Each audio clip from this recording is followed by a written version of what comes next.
Hello विद्यार्थी मित्रांनो, Surekha's mathematics corner या यूट्यूब चॅनलमध्ये आपल्या सर्वांचं स्वागत आहे. आजच्या या लेसनमध्ये आपण क्यूब आणि डायस म्हणजेच घन आणि फासा यावर आधारित प्रश्न कुठल्या प्रकारचे परीक्षेमध्ये येतात आणि त्याची बेसिकपासून ॲडव्हान्सपर्यंत सर्व प्रकार आपण पाहणार आहोत. आज आपण लेसन पहिला सुरू करूया आणि त्याच्याबद्दलची डिटेल माहिती मी तुम्हाला देते. आणि प्रत्येक माहिती ही वेगवेगळ्या प्रकारची आहे किंवा म्हणजे आता एक डायसचे प्रकार किती आहेत, त्याच्यानंतर मग अपोजिट साईड कशी काढतात किंवा संलग्न बाजू कशा असतात, ह्या कन्सेप्ट तुम्हाला क्लिअर होतील. चला तर डायस. आता डायसमध्ये दोन प्रकारचे डायस असतात. एक असतो स्टँडर्ड डायस आणि एक असतो जनरल डायस. आता स्टँडर्ड डायस म्हणजे काय असतो, विरुद्ध पृष्ठावरील अंकांची बेरीज काय ते 7 येते. म्हणजे एका पृष्ठावर जर 1 असेल तर याच्या अपोजिट पृष्ठावर काय असणार आहे, 6 असणार आहे. 5 जर असेल तर त्याच्या अपोजिट काय असेल, 2 असेल. आणि 3 जर असेल तर अपोजिट काय असेल, 4 असेल. म्हणजे अपोजिट साईडवरील जे काही अंक असणार आहेत त्याची बेरीज किती येते, 7 येते. आणि जनरल डायसमध्ये काय असतं, संलग्न बाजू म्हणजे साईडच्या बाजू किंवा ॲडजसंट साईड त्यांच्या पृष्ठावरील अंकांची बेरीज 7 येते. म्हणजे 6ला जोडून म्हणजे लगेच 1 असेल तर या दोघांची बेरीज काय ते 7 येते. आता डायस बघा, डायसमध्ये काय असतं, 6 बाजू असतात, बरोबर आहे. हा झाला डायस. तर याच्यामध्ये 6 बाजू असणार. हे खालची एक, वरची एक, खालची एक, 2, 3, याच्या बाजूची 4 म्हणजे अपोजिट ही 5 आणि याच्या अपोजिट किती आहे, 6. जर समजा आता हे संलग्न, ह्या समोर जे दिसणाऱ्या बाजू आहेत त्या संलग्न आहेत, बरोबर आहे. हे टॉप असणार आहे, ही फ्रंट असणार आहे आणि हे साईडची बाजू असणार आहे, बरोबर आहे. आता आपण इथे विचार करूया.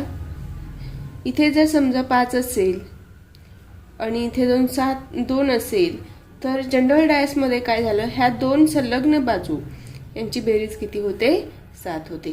डायसमध्ये आता आपल्याला बघायचं की स्टँडर्ड डायसमध्ये काय, विरुद्ध बाजूवरील अंकांची बेरीज 7 आणि जनरल डायसमध्ये काय येतं, संलग्न पृष्ठावरील अंकांची बेरीज 7 येते. डायस कसा असतो हे तर या पद्धतीने पण काढतात, काही वेळेला फासे असे पण दाखवतात परीक्षेमध्ये, ठीक आहे. आता विरुद्ध बाजू इथे आपल्याला जर विचारलं की एक सांगितलं आहे जनरल डायस आहे आणि याची 1, 3 आणि 5 हे एक डायस फक्त दिलेला आहे, एक फासा टाकलेला आहे, याची बाजू ह्या 3 आल्या समोरच्या. म्हणजे हा टॉप आहे, याच्या खाली काय येणार मग, अपोजिट बाजू. याच्या अपोजिट एक बाजू आहे आणि याच्या अपोजिट एक बाजू, म्हणजे 6 बाजू आहेत. आता आपल्याला जर प्रश्न असा विचारला की खाली दर्शवलेला डायस हा स्टँडर्ड डायस आहे तर 1च्या विरुद्ध बाजूवर कोणता अंक येईल. जर हा स्टँडर्ड डायस आहे असं जर क्वेश्चनमध्ये दिलेला असेल तर 1च्या विरुद्ध काय येणार, 6 येणार. समजलं. या प्रकारचे प्रश्न जनरली परीक्षेमध्ये आलेली नाही आहेत स्टँडर्ड डायसवर. तर ती कुठल्या प्रकारचे आलेले आहेत ते सुरू करूया. पण हे येऊ शकतं म्हणून हे तुम्हाला सांगितलेलं आहे, हे लक्षात ठेवा. आता बघा, इथे अजून 2 प्रकार आपण डायसचे पाडतो, एक ओपन आणि एक क्लोज.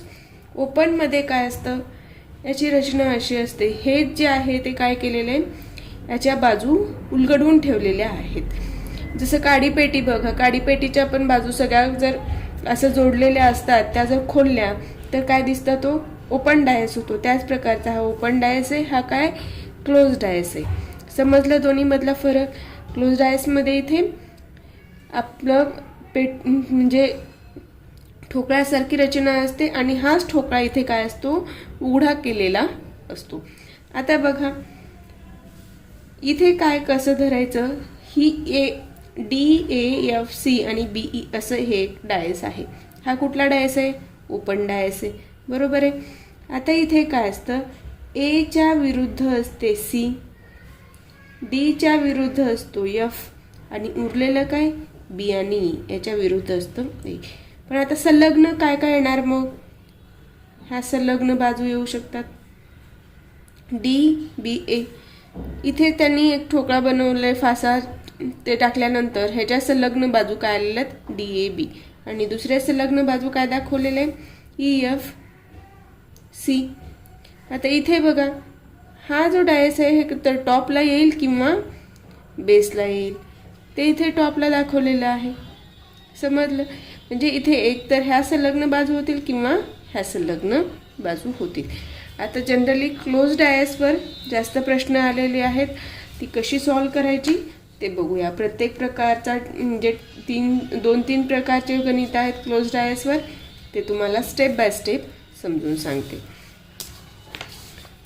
आता बघा क्लोज डायसमध्ये आपल्याला काय करायचं आहे, फाशाची विरुद्ध बाजू शोधून काढायची आहे. तर ती कशी शोधून काढायची ते बघूया. त्याच्यातला टाईप 1 एक बाजू समान असताना, म्हणजे आपल्याला जो कुठला फासा दिलेला आहे त्याच्यामध्ये काय असणार आहे, एक बाजू कशी असणार आहे, समान असणार आहे. आता ह्या फाशावर किंवा ह्या डायसवर इथे 1, 3 आणि 2 आहे प्रत्येक बाजूवर. ह्या बाजूवर किती आहे 1, 5, 6.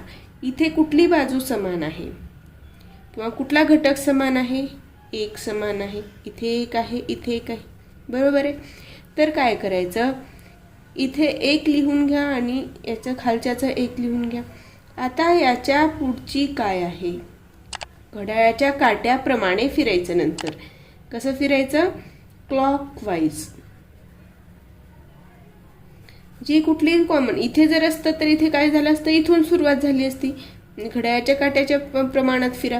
1च्या पुढचं काय आहे 2 आहे, 2च्या नंतर काय आहे 3 आहे. लिहून घ्या. ही पहिली आकृतीचं झालं. ठीक आहे. तर दुसऱ्या आकृतीमध्ये कसं बनणार आहे, 1च्या नंतर काय आहे क्लॉकवाईज 6 आहे आणि 6च्या नंतर काय आहे 5 आहे. समजलं? हे दोन्ही आकृत्यांमधलं आपण काढून घेतलं. आता इथे अपोजिट बाजू कुठली धरायची आणि कसं ते बघा. आता इथे काय होणार, 2च्या विरुद्ध 6 येणार, 3च्या विरुद्ध 5 येणार. आता 1च्या विरुद्ध काय येईल, राहिलंय काय ते बघायचं. 1 झालं, 2 झालं, 3 झालं, 5 झालं, 6 झालं, राहिलं काय 4 हा अंक राहिलेला आहे.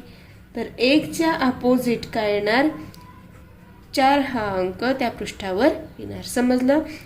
कॉमन असलेलं लिहून घ्या. एकेका आकृतीचं काय करायचं, क्लॉकवाईज जायचं आणि दुसऱ्या आकृतीमध्ये पण कॉमन असलेलं लिहून घ्या आणि त्याच्यानंतर क्लॉकवाईज जाताना जो पहिला येईल तो पहिल्याच्या खाली, जो दुसरा येईल तो दुसऱ्याच्या खाली लिहून घ्यायचा. जर तुम्ही असं केलं क्लॉकवाईज जात आहे पण हे 5 जर इथे लिहिलं आणि 6 इकडे लिहिलं तर ते चुकीचं ठरेल. त्याच्यामुळं जे काही क्लॉकवाईज जातात त्याच्यानंतर पहिलं जे येईल ते पहिलं, नंतर येणारं नंतर.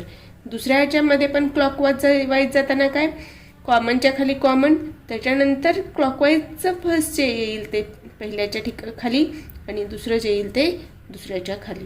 मग इथे अपोजिट 2च्या 6, 3च्या 5 आणि जे काही उरलेलं असेल ते कॉमनच्या खाली अपोजिट येईल.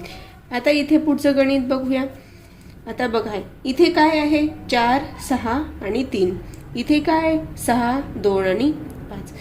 कॉमन काय दिसतं आपल्याला 6 दिसते. इथे पण 6 आहे, बरोबर आहे.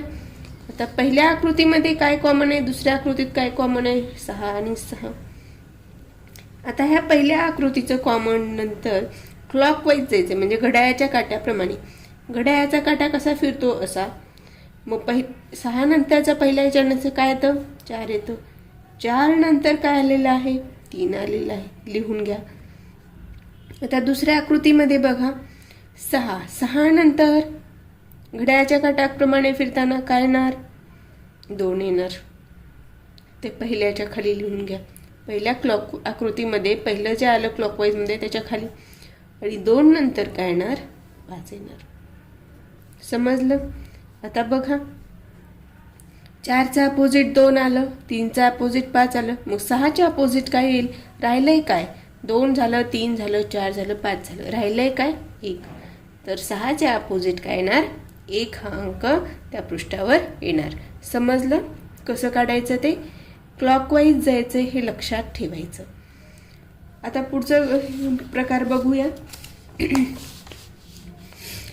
दोन घटक समान नसताना विरुद्ध बाजूवर कोणता अंक किंवा कुठला सिम्बॉल असेल ते कसं काढायचं ते बघा. आता इथे काय दिलेलं आहे? 2, 1, 5, 1, 4, 5. आता कॉमन दोन गोष्टी कुठल्या आहेत बघा. 1 तर कॉमन आहे, बरोबर आहे.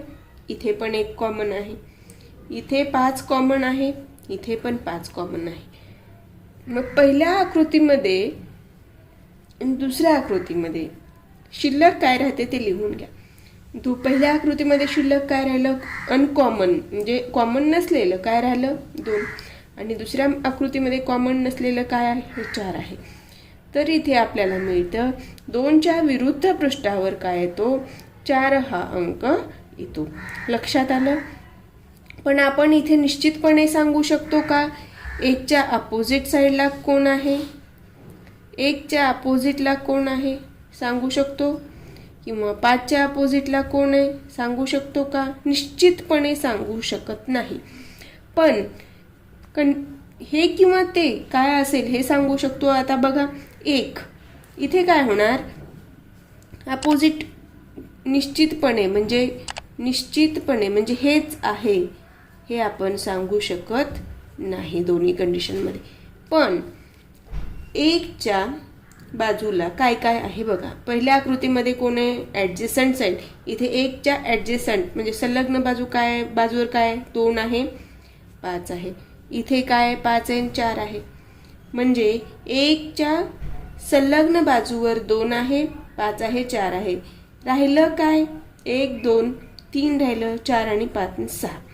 बघा आता 1च्या ॲडजेसंट साईडवर हे जे अंक येणार आहेत ते याचे विरुद्ध बाजू कधीही असणार नाहीत.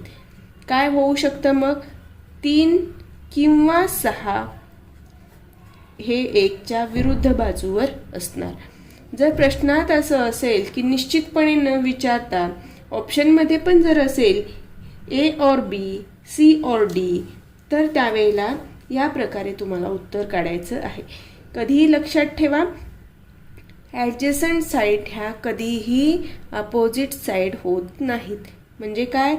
याच्या ज्या लागून बाजू असणार आहेत संलग्न बाजू त्या ह्याच्या अपोजिट बाजू असणार आहेत का? नाही. आता जर सेम तुम्हाला विचारलं 5च्या अपोजिट काय येईल? 5 सोबत काय आहे? 1 आहे, 2 आहे. इथे 5 सोबत काय? 1 आहे, 1 घेतलेले 4 आहे. म्हणजे याच्या विरुद्ध बाजू काय होणार आहेत? 2, 3 राहिलं, 4 आलेले, 5 आले, 6 आलेले. म्हणजे 1 येणार नाही, 2 येणार नाही, 4 येणार नाही. पण 5च्या विरुद्ध पण काय येऊ शकतं? 3 किंवा 6 येऊ शकतं.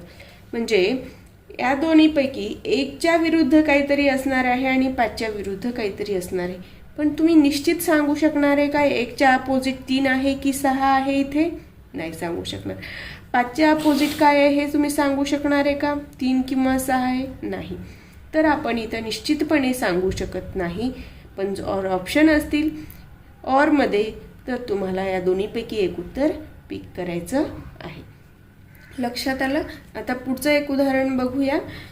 इथे बघा 2 हे दिलेले आहेत कंडिशन. ठीक आहे, 2 फासे टाकलेले आहेत. आता इथे एका फाशावर काय? 5, 4, 3.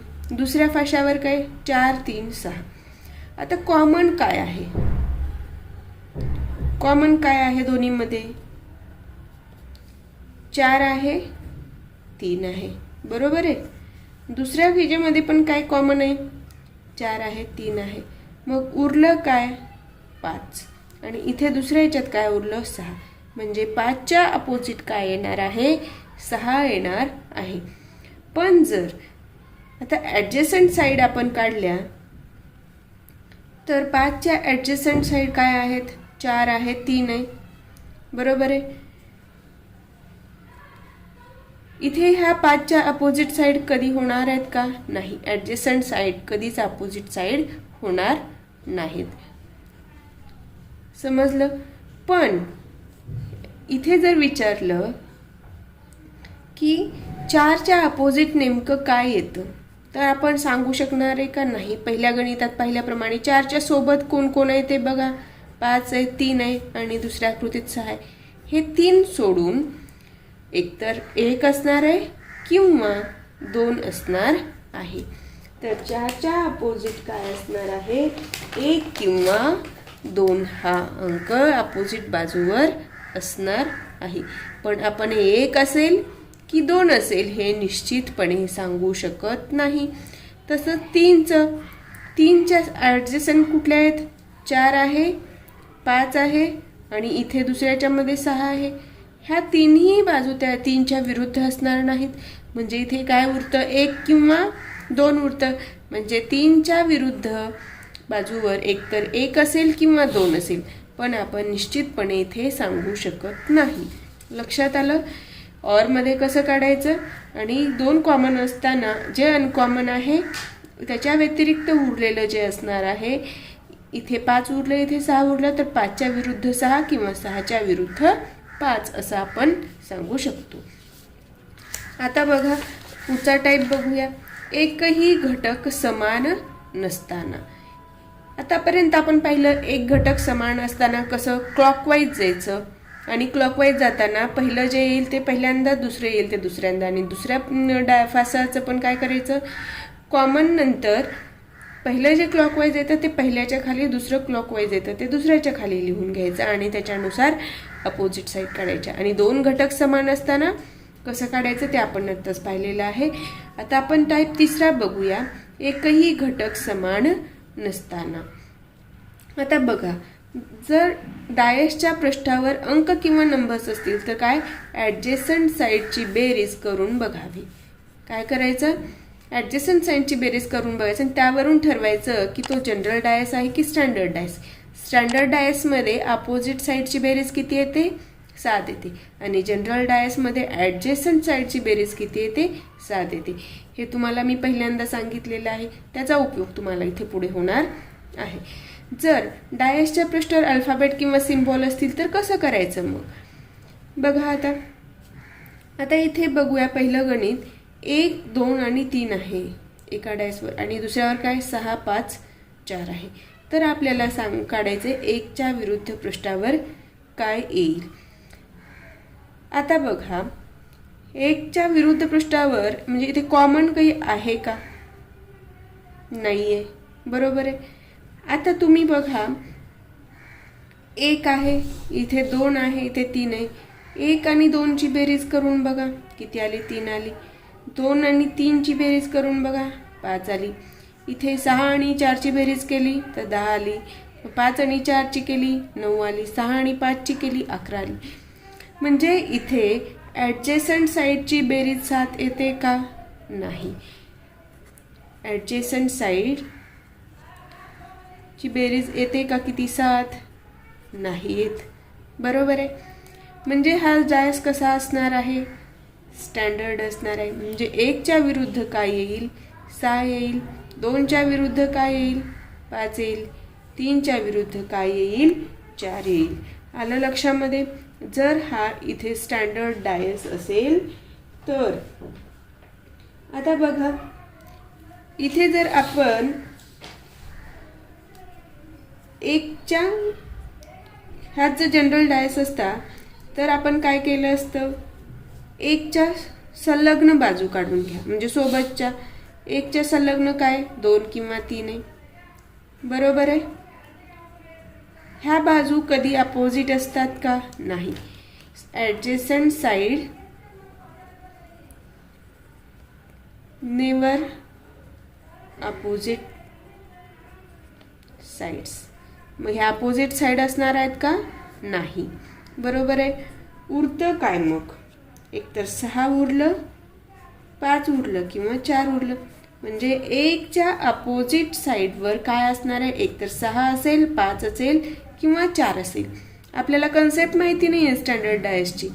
त्यावेळेला काय करायचं? हा जनरल डायस कन्सिडर करायचा. जर प्रश्नात दिलेलं असेल की तो स्टँडर्ड डायस आहे तरच फक्त तिथे आपण स्टँडर्ड डायसचं आपलं नॉलेज अप्लाय करायचं. मग आपण 1च्या विरुद्ध पृष्ठावर काय येऊ शकतं? 6 और 5 और 4. उत्तर काय असणार आहे?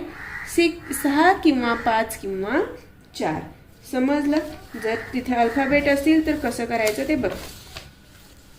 आता एक डायस दिलेला आहे PQR एक, आणि दुसऱ्यावर काय साईडवर STU आहे. तर अपोजिट ऑफ P. आता मला सांगा Pच्या ॲडजेसंट म्हणजे संलग्न बाजू कुठल्या कुठल्या आहेत? Pच्या संलग्न बाजू कुठल्या कुठल्या आहेत? Q आहे आणि R आहे. ह्या याच्या अपोजिट साईड होणार आहेत का? नाही. बरोबर आहे. मग दुसऱ्या बाजू याच्यामध्ये काय उरतं? STU. बरोबर आहे. म्हणजे Pच्या अपोजिट साईडला एकतर S असू शकतं किंवा T असू शकतं किंवा U असू शकतं. इथे तुम्ही निश्चितपणे सांगू शकता का की Pच्या अपोजिट साईडला Sच आहे किंवा Tच आहे किंवा U हेच आहे? नाही. इथे आपण निश्चितपणे सांगू शकत नाही. आपण असं उत्तर देऊ शकतो अपोजिट ऑफ P काय असू शकतं? S और T और U. आलं लक्षामध्ये? इथे उत्तर कधीही काय येतं? जर ऑप्शन असतील की S आहे, T आहे, U आहे आणि एक चौथा ऑप्शन असेल निश्चितपणे सांगता येत नाही, तर त्यावेळेला काय घ्यायचं? ऑप्शन निश्चितपणे सांगता येत नाही. पण जर ऑप्शन असेल S और T और U, तर त्यावेळेला हा ऑप्शन चूज करायचा. लक्षात आलं? आता पुढे बघा. आता गणित आपण घेऊयात. आता आपण काय बघितलं? एक बाजू समान असताना किंवा एक घटक समान असताना. दुसरा प्रकार बघितला 2 घटक समान असताना. आणि तिसरा प्रकार बघितला एकही घटक समान नसताना अपोजिट साईड कशी काढायची. त्या नॉलेजचं ॲप्लिकेशन आता तुम्हाला हे गणित सोडवताना करायचं आहे. आता खालील ठोकळा किंवा फासा जर स्टँडर्ड डायस असेल, इथे प्रश्नात दिलेला आहे, जर स्टँडर्ड डायस असेल तर 1च्या विरुद्ध पृष्ठावर येणारा अंक कोणता? हा जर स्टँडर्ड डायस आहे तर स्टँडर्ड डायसमध्ये विरुद्ध बाजूंची बेरीज किती येते? 7 येते. तर 1च्या विरुद्ध काय येणार? 1 अधिक काय केल्यावर 7 येईल? 1 अधिक 6 केल्यावर 7 येईल. तर उत्तर येईल ऑप्शन डी. आलं लक्षामध्ये? आता पुढचे प्रश्न बघूया. खालीलप्रमाणे 4 फासे फेकले असता 4 हा अंक असलेल्या पृष्ठाच्या विरुद्ध पृष्ठावर कोणता अंक असेल? आता आपल्याला काय काढायचं आहे? 4च्या विरुद्ध पृष्ठावर म्हणजे 4च्या अपोजिटवर काय असेल? आता इथे 4 फासे फेकलेले आहेत म्हणजे 4 डायस आहेत. आता बघा पहिल्या याच्यामध्ये काय 4 3 2, इथे 3 4 म्हणजे 4 3 कॉमन आहे. इथे 5, इथे काय 1 3 आणि 5 आणि इथे 3 1 आणि 2. आता पहिल्या फक्त 2चं ऑब्झर्वेशन करा. काय कॉमन आहे? 3 4 3 4. बरोबर आहे. मग उरलं काय? 2. 2च्या विरुद्ध काय येणार? 5 येणार. बरोबर आहे. आता दुसरं आणि तिसरं करा. 1 आणि 2चं बघितल्यानंतर आपल्याला समजलं की 2च्या विरुद्ध 5 येतं. पण आता आपण बघूया 2 आणि 3 मध्ये बघूया. आता इथे बघा काय कॉमन आहे? फक्त 5 कॉमन आहे. दुसऱ्यामध्ये काय कॉमन आहे? 5 कॉमन आहे. बरोबर आहे. कॉमन घेतलं इथं लिहून दुसऱ्या आणि तिसऱ्या ह्याच्यामध्ये. आता 5च्या पुढे कसं जायचं आहे? क्लॉकवाईज डायरेक्शननी. 5 नंतर काय आहे? 4 आहे. 4 नंतर काय आहे? 3 आहे. इथे तसंच 5 नंतर काय आहे क्लॉकवाईज? सॉरी इथे पण 2 आहेत. 5 आणि 3. बरोबर आहे. म्हणजे कॉमन काय आहे? 5 आहे आणि काय 3 आहे. मग उरलं काय? 4च्या विरुद्ध काय येणार? 1 येणार. म्हणजे इथे आपल्याला ही एक बाजू मिळाली, इथे ही बाजू मिळाली. बरोबर आहे. आता तिसरं आणि चौथं करून बघूया. आता इथे कॉमन काय आहे? 1 आणि 3 आहे. 1 आहे आणि 3 आहे. उरतं काय? 5 उरलं. 5च्या विरुद्ध इथे काय उरलं? 2. म्हणजे आपल्याला 5च्या विरुद्ध बाजूवर कायला 2 मिळालं.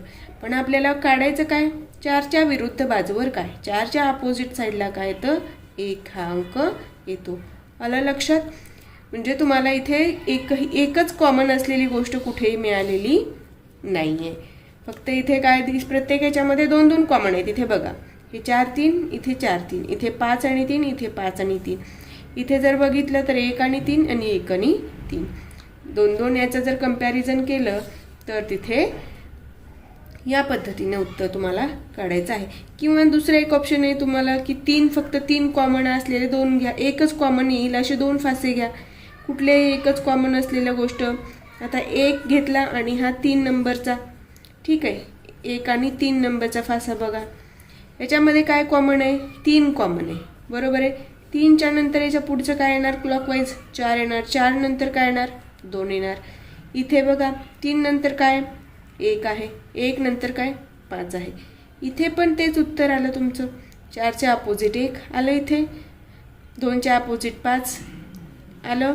मग 3च्या अपोजिट काय येईल? 1, 2, 3, 4, 5. 3च्या नंतर उरलेलं काय आहे? फक्त 6. तर 3च्या अपोजिट काय येईल? 6 येईल. आलं लक्षात? या पद्धतीने तुम्हाला उत्तर काढता येणार आहे. आणि एक वेळा जर हे तुम्हाला समजलं तर गणित कधीच चुकणार नाही. आता आपण फास्ट जाऊया पुढचे गणित सोडवत. आता शेवटचं गणित बघूया. 3 हा अंक असलेल्या पृष्ठाच्या विरुद्ध पृष्ठावर कोणता अंक असेल? आता इथे 3 हा अंक बघायचा, ह्याच्या अपोजिट काढायचे. इथे 3 आहे आणि 1 आहे. इथे 3 आहे, 1 आहे, 2 कॉमन आहे, म्हणजे उरतं काय? 2. 2च्या अपोजिट काय आहे? 5 आहे, बरोबर आहे. पण आपल्याला काय विचारले? 3चे अपोजिट, बरोबर. आता हे 2 पहिलं आणि तिसरं बघा. पहिलं आणि तिसरं बघितलं तर काय कॉमन आहे? 2 कॉमन आहे आणि 3 कॉमन आहे, म्हणजे उरतं काय? 1च्या अपोजिट काय मिळालं? 4 मिळालेलं आहे, बरोबर. आता बघा 1च्या अपोजिट 4, 2च्या अपोजिट 3. आता 3च्या अपोजिट काय येईल मग? आता 1, 2, 3, 4, 5 उरतं काय? 6 उरतं. 3च्या अपोजिट काय येणार? 6 येणार. समजलं? या पद्धतीने तुम्हाला प्रश्न सोडवता येतील. फक्त लक्षात घ्यायचं आहे की तिथे कॉमन काय आहे? एक घटक कॉमन आहे, 2 घटक कॉमन आहेत की एकही कॉमन नाही. त्यावरून तुम्हाला निश्चितपणे उत्तरापर्यंत पोचता येतं. या पद्धतीने आपण बेसिक डायस कसा असतो आणि त्याची क्लोज डायसवरून अपोजिट साईड कशी काढायची ते पाहिलेलं आहे. उद्याच्या लेक्चरमध्ये आपण ओपन डायस आणि त्याच्या अपोजिट साईड कुठल्या आणि ॲडजसंट साईड कुठल्या ते आपण पाहणार आहोत. तर आज आपण इथेच थांबूया. तुम्हाला जर माझा हा व्हिडिओ आवडला असेल तर व्हिडिओला लाईक करा आणि चॅनलवर नवीन असाल तर चॅनलला सबस्क्राईब करा.